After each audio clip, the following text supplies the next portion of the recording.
First quarter, ganado si Edwards. Unang putos ng Denver as a drop pass kay Gorton. Bumana tuloy si Edwards. Isang magandang pasa mula kay Karl-Anthony Towns.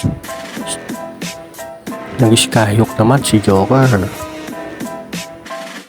Under 2 minutes, nagkaroon ng momentum ang Dallas sa 3-point Jokic. Lamang na. Second quarter, tinabla ni Karl-Anthony Towns ang laban. Pero babawiin ni Michael Porter Jr. yan. At ni Joker ay isang fadeaway. Bumalat naman si Edwards. Nagaliw pass naman si Joker.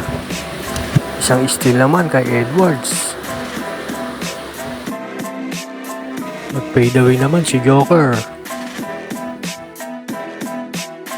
Dumali sa tres si Karl-Anthony Towns. Ilalamang ni Gordon yan.